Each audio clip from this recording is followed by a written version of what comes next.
Welcome to the Learning Center, a place where nurses can learn and discuss the newest and best practices to triage their patients. I am Marcy Line, the TriageLogic nurse educator.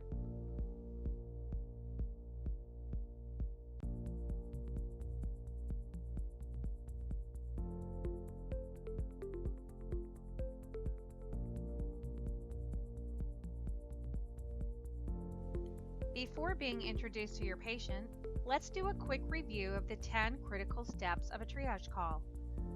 Number 1, introduce yourself.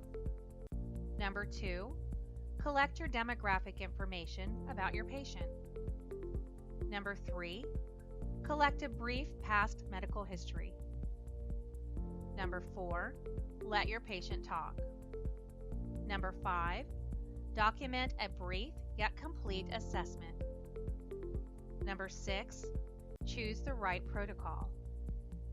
Number 7, get your patient to the right level of care.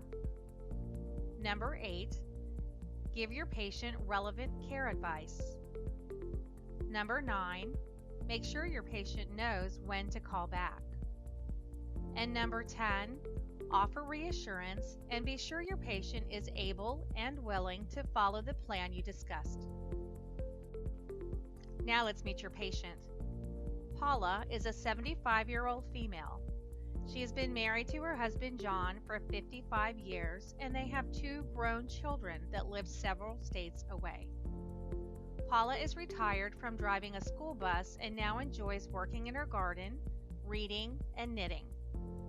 Current medications include metoprolol 50 milligrams every day, enalapril 4 milligrams every day, aspirin 81 milligrams every day, and Lipitor 20 milligrams every day.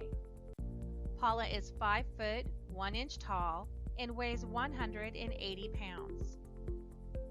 Her chronic health conditions include hypertension and high cholesterol. I will let you introduce yourself to your patient.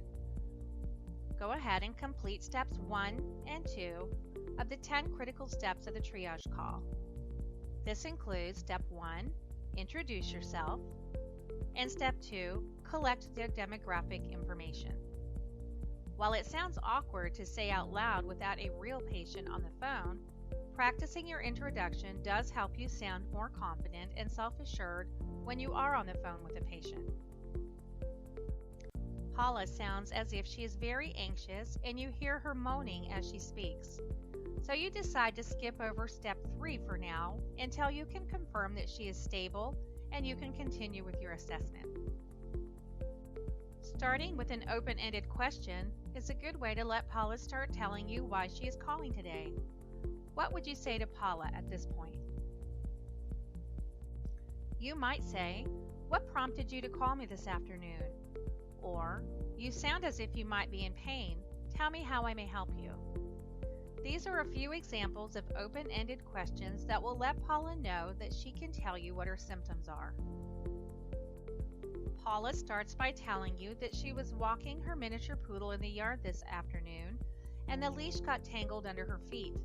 She fell to the ground, landing on her left side, and now has left hip pain and shoulder pain.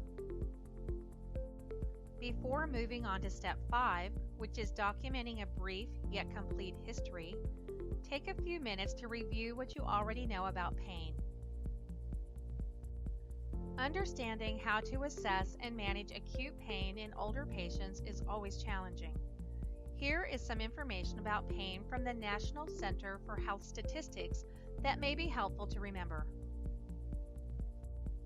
Fact: 3/5 of adults 65 and older with pain report that the pain lasted for 1 year or more. Fact: most older people have at least one chronic condition, and many have multiple conditions which can both cause pain and complicate its identification and treatment. Fact: elderly patients tend to underreport pain and often refuse medication to relieve it. To further help you with your assessment, let's define pain. Pain can be either chronic or acute. Chronic pain is long-term pain. Sometimes the cause is known, such as if the patient has arthritis or back pain. Sometimes there is no clear reason for the chronic pain. For this reason, chronic pain tends to be harder to treat than acute pain. Acute pain is easier to diagnose. It is associated with a specific injury or illness. It is short-term, meaning once the injury heals or the illness has been treated, the pain usually goes away.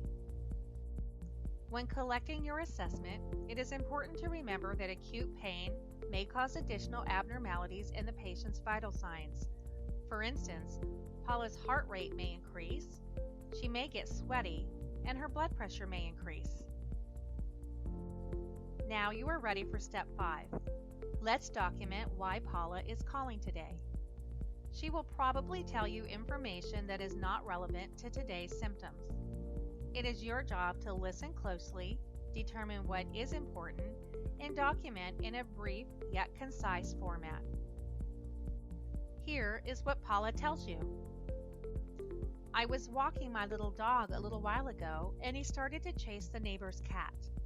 His leash wrapped around my leg, and I lost my balance. I fell on my hip and my shoulder. It is so painful to walk, and I can't lift my arm very far up without shooting pains going through my shoulder. I don't want to bother my doctor on the weekend, and a hospital visit is so expensive. I'm not sure my insurance will cover it. At this point, Paula begins to tear up, and you can hear her crying softly. What would you say to Paula to reassure her and comfort her? Words of empathy and comfort are easy for some people, while others tend to stumble and not know what to say. Practice and time will make this easier. Statements such as, I am so sorry you are in so much pain, let's see how I can help you. Or, you have a lot of concerns, hospital visits can be expensive. Let's talk about where your pain is right now. Words like, I understand, and that sounds painful, and I'm sorry you're going through this, all help build trust with your patient. These statements show your patient you are empathetic, but also in a position that you can help them and get them to the proper level of care. You now have enough information to choose your protocol. Which protocol or protocols would you want to use? When you have more than one injury or more than one symptom, you must triage all symptoms unless one symptom has such a high acuity level that it sends your patient to the emergency room. If this happens, it is safest for your patient to not triage the remaining symptoms. The emergency room staff will more than likely assess all of the patient's symptoms. Reviewing your note, you remember that Paula told you she hurt her hip and her shoulder after her fall. Reviewing a hip injury protocol and a shoulder injury protocol would be appropriate in this case. Your next decision is which one to triage first, her hip pain or her shoulder pain. Which do you believe would bring the highest acuity? Hip injury may edge out the shoulder injury slightly in this case. It would be safest for your patient to start with the hip injury protocol. Step 7 involves getting your patient to the right level of care. You have a few more questions to ask. What other information would be important to know to help decide whether or not your patient should be evaluated in the emergency room tonight? Remembering your ABCs and neuro symptoms are going to help you with step 7. Always rule out airway, breathing, circulation, and neurologic problems first. Some first questions would include, are you having any difficulty breathing or any chest pain? Did you hit your head when you fell? Are you feeling confused or disoriented? Are you bleeding anywhere? Do your toes look blue on the injured side? Is there any numbness anywhere? You will want to ask, are you able to bear weight on your injured leg? Is your hip deformed? Keep in mind patient safety. If your patient cannot ambulate normally or bear weight, she is a fall risk. and needs to be transported to the emergency room with the assistance of 911.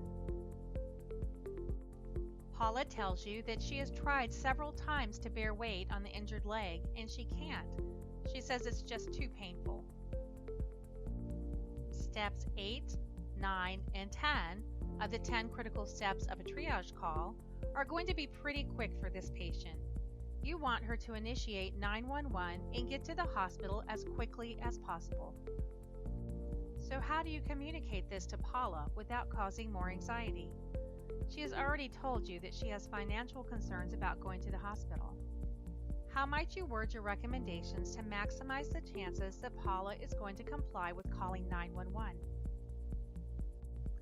An example might be, Paula, I'm glad you called me tonight. With your symptoms of not being able to bear weight on your leg, you will need to be seen in an emergency room now. I'm concerned about your safety, and I want you to stay off your leg until you are seen by the emergency room doctor. The safest way for you to get help tonight is to call 911. Are you willing to call them right now? This statement lets Paula know the seriousness of her injury, your care advice, and your recommendations on where she needs to be seen and how to get there. Your last question, are you willing to call them right now, is confirmation that Paula is willing to follow through with your plan. Paula's husband calls back to the triage line later that evening. He wanted to thank you for helping his wife and encouraging her to go to the emergency room. She did have a hip fracture that will require surgery, but the doctors are optimistic that she'll make a full recovery. Another great job getting your patient to the right level of care at the right time. The Learning Center welcomes any feedback or comments. Please check back soon for more scenarios and great articles.